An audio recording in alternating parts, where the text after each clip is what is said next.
पर केवल एक देवाधिदेव महादेव भगवान शंकर केवल एक ऐसे हैं जिनका तलातल से लेकर रसातल, रसातल से लेकर पाताल, पाताल से लेकर जो भी जितने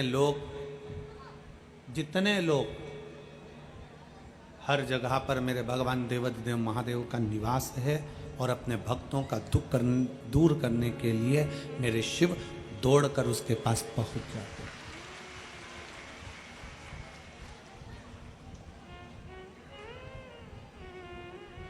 बस शंकर भगवान को आडंबर से दूर रखा गया। मेरे ओगढ़दानी को मेरे शंकर भगवान आडंबर से परे। फिरोजाबाद की इस पवित्र कथा का एक बात तो आप लोगों से जरूर कहूंगा कि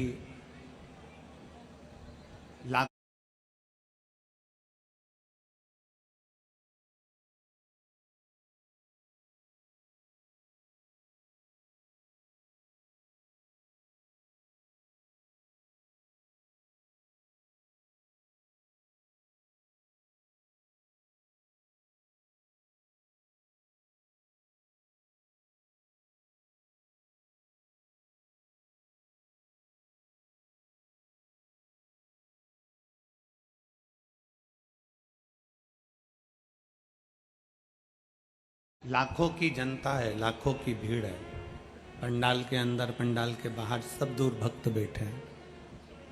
पर जब कथा श्रवण करने का समय आता है आप लोग एकदम साइलेंट हो जाते हो, एकदम चुप होकर भगवान की कथा को अपने भीतर उतारते हो।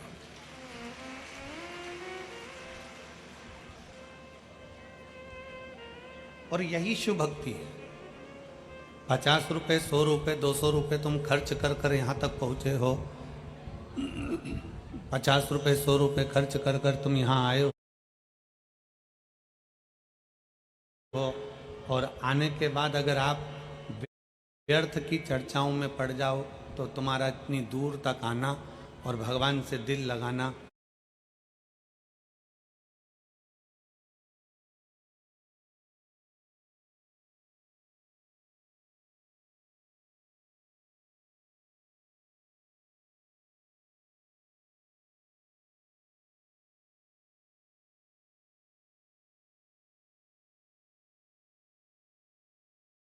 व्यर्थ गया।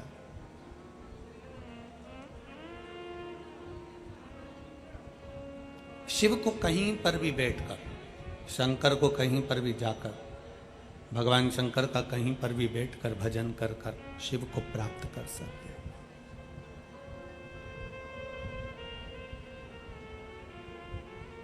कहते हैं जब इंसान करवट लेता है तो दिशा बदलती है।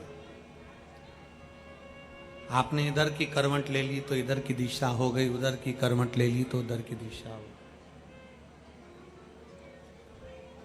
आप इधर की ओर मुख कर कर सोए, इधर की दिशा हो गई। आप उधर मुख कर कर सोए तो उधर की दिशा हो गई। इंसान करवट बदलता है तो केवल दिशा बदलती है। और भोले बाबा की जब कृपा होती है, शिव महापुराण की कथा जब हम श्रवण करते हैं, पंडाल में बैठकर कथा सुनते हैं या टीवी के माध्यम से या मोबाइल के माध्यम से भगवान शंकर की कथा को अपने भीतर उतारते हैं, इंसान कर्मठ बदलता है तो दिशा बदलती है। और शिव महापुराण के बाद जब वक्त कर्मठ बदलता है तो आदमी की दशा बदल जाती है। क्या आप भी स्टॉक मार्केट में इन्वेस्ट करना चाहते हैं पर कंफ्यूज हैं कि कौन सा ऐप चूज करें? Don't worry. और दशा बदलना, दोनों में अंतर, बहुत अंतर। दिशा कितनी भी बदलो, कभी इधर का मकान तोड़कर इधर बना लो, कभी दुकान तोड़कर उधर बना लो, कभी गाड़ी की दिशा इधर कर लो, कभी मुख की दिशा उधर कर लो, कभी सोने की दिशा इधर कर लो, कभी हमारा पलंग इधर कर लो, कभी सोफा उधर कर लो। दिशा कितनी भी बदल लो, दिशा बदलना मुख्य नहीं है, शिव महापुराण की कथा कहती है कि मनुष्य की दशा बदलना चाहिए, और दशा बदलने के लिए कहीं हमें नहीं जाना है। दशा बदलने के लिए केवल 2 कार्य करना है। एक, अपनी मेहनत 4 गुनी करना है, और दूसरा, भोले बाबा को 1 लोटा जल चढ़ाना प्रारंभ करना है। दशा बदल जाए। कर्मठ बदली, दिशा बदल गई। मनुष्य कर्मठ बदला तो दिशा बदली है, और वक्त कर्मठ बदला है तो दशा बदली। आपकी भक्ति, आपका विश्वास, आपकी दृढ़ता, आपका भरोसा हमारे वक्त को बदल देता है, दशा को बदल देता है। और मेरी जीजियों से और मेरे जीजाओं से निवेदन है, एक बात याद रखिएगा, अपने भीतर उतार कर रखिएगा। आज शरद पूर्णिमा है, कार्तिक का महीना प्रारंभ हो जाएगा, कार्तिक पूर्णिमा तक चलेगा। तुमको अगर लग रहा है कि मेरे दशा नहीं बदल रही, मैंने दिशा बदल कर देख लिया, मैंने घर का रुख बदल कर देख लिया, दुकान बदल कर देख ली, सब कुछ बदल कर देख लिया, आज साउंड सेट नहीं है, तुमने घर का फर्नीचर बदल कर देख लिया, सब कुछ बदल कर देख लिया,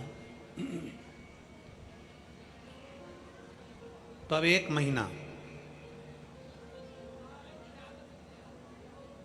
महीना शरद पूर्णिमा से लेकर कार्तिक पूर्णिमा तक एक नियम बना लो।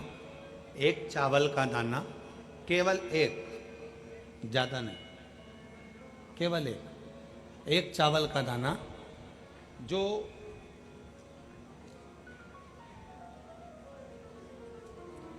अशोक सुंदरी वाली जो जगह है सामने, 1 चावल का दाना जो अशोक सुंदरी वाली जगह है, बस उस पर 1 चावल का दाना चढ़ाने का एक नियम आप बना लीजिए।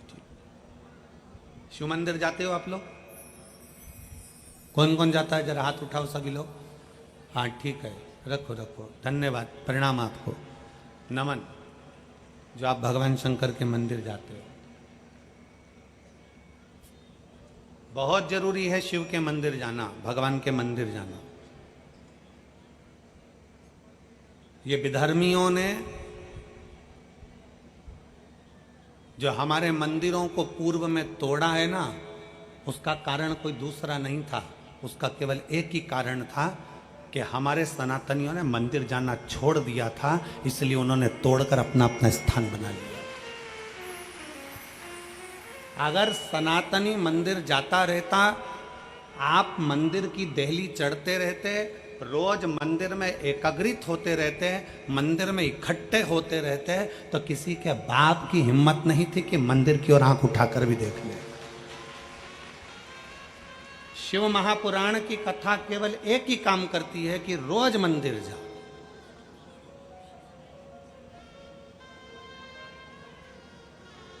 जो हमारे मंदिरों में से मूर्तियों को तोड़ा गया, हमारे मंदिरों में से सोना निकाल लिया गया, हमारे मंदिरों को खंडित कर दिया गया, उसका कारण केवल एक था कि सनातनियों ने मंदिर जाना छोड़ दिया था।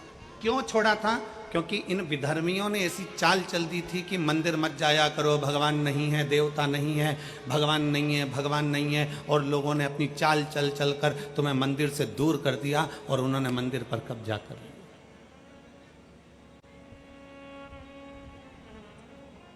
रोज जाओ मंदिर शिव को जल चढ़ाने के लिए। तेरे मंदिर में आना मेरा काम है और मेरी बिगड़ी बनाना।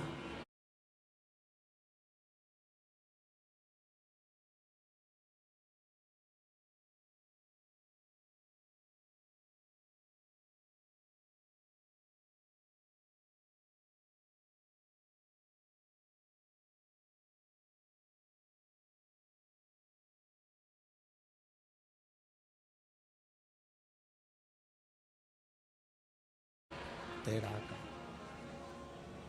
कभी तो सुनेगा।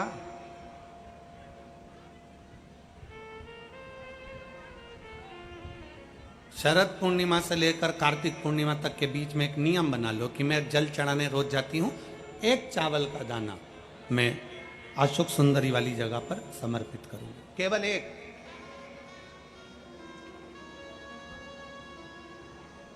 चावल का दाना समर्पित कब करना है? जब आपका शंकर भगवान पे जल समर्पित हो जाए, शिव जी पर जल आप चढ़ा लो। चढ़ाने के बाद वो चावल का दाना जो आप अपनी पल्लू में बांध के लाई हो या गठरिया में बांध कर लाई हो या जो जैसे भी भाव से आप लेकर आई हो, डलिया में, पल्लू में, जैसे आप लाए वो चावल का दाना बांध।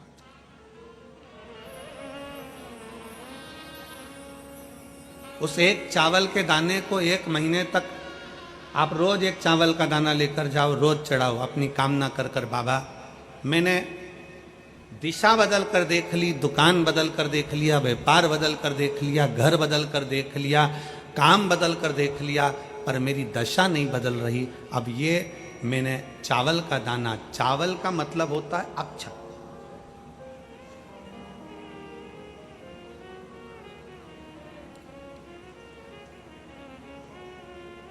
सबसे पहला अक्षता, सबसे पहला अक्षता। कभी अगर मौका मिलेगा ना तो ऐसी ही कोई शिव महापुराण की कथा में हम जो कल्याण के अंक पढ़ते हैं, जिन जिन कल्याण को हम पढ़ते हैं, कल्याण का अंक जो निकलता है उसको हम पढ़ते हैं, तो उसमें बहुत सुंदर सुंदर बातें मिलती हैं। कभी अगर मौका मिलेगा तो एक बार कल्याण का अंक शिव का हम आपको एक एक पृष्ठ का दर्शन कराएंगे कि उस पृष्ठ पर क्या लिखा।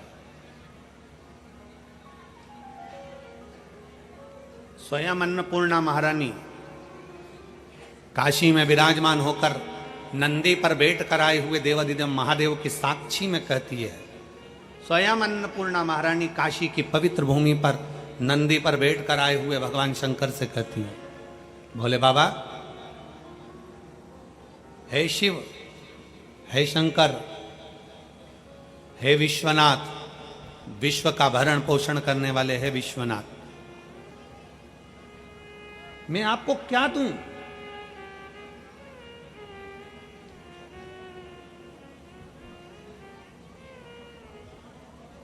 मैं आपको क्या प्रदान करूं?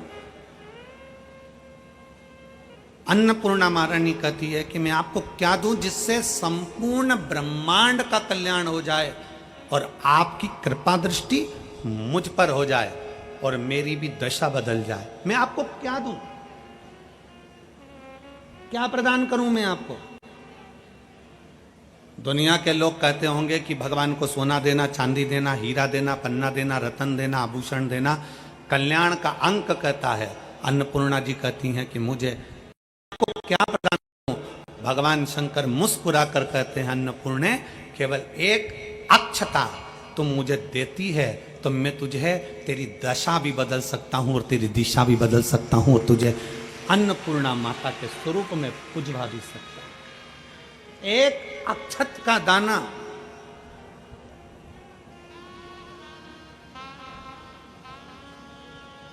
तिलक लगाते हैं, मेरी जीजियां तिलक लगाती हैं, तिलक लगाती हैं तो चावल लगाती हैं कि नहीं लगाती हैं? बोलो, जम के बोलो जरा। लगाती हैं ना? तिलक में चावल लगाया जाता है।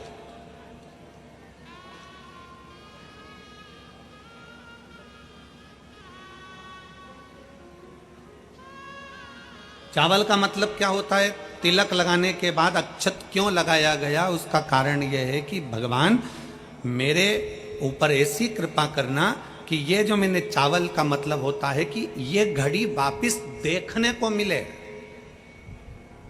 आज मैं अगर यजमान बना हूं, आज अगर मैंने आज पूजन करी है, आराधना करी है, यज्ञ करा है, अनुष्ठान करा है, देवी जी की प्राण प्रतिष्ठा करी है, मैंने कोई हवन करा है, पंडित जी ने तिलक लगाया, चावल लगाया। चावल का मतलब है कि ये बार बार जजमान बनता रहे, ये बार बार ऐसी कृपा भगवान करे कि इसके ऊपर ऐसी करुणा हो कि ये बार बार कथा कराते रहे, ये बार बार यज्ञ कराते रहे, ये बार बार अनुष्ठान कराते रहे। अक्षत का मतलब पुनरावृत्ति, बार बार हो।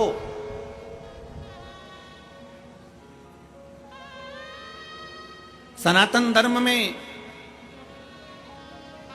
किसी के मरने के बाद में 10 दिन तक मस्तक पर तिलक नहीं लगाकर चावल नहीं लगाया जाता। बोल लगाते हैं क्या? नहीं। क्यों?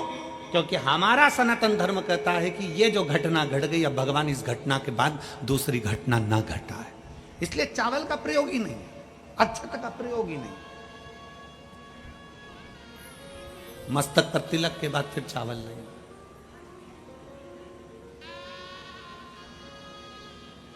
एक अक्षता, एक बेलपत्र और एक लोटा जल, यह हमारी जिंदगी की सार्थकता है।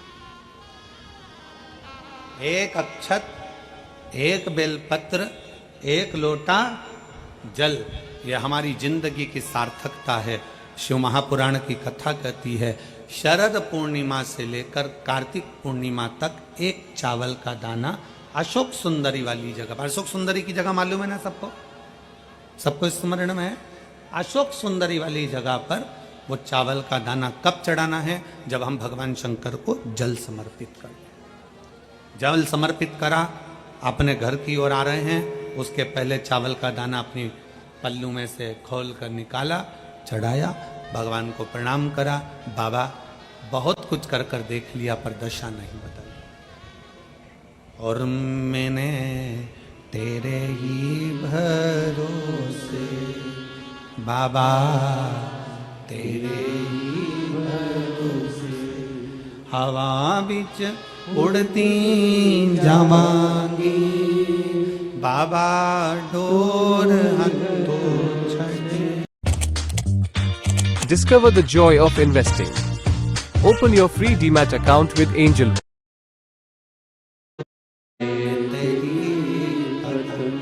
शंभो मैं तेरी हवा बिच उड़ती जावांगी, बाबा डोर हंतो छड़ेना निकटी जावांगी। एक अक्षत, एक चावल का दाना।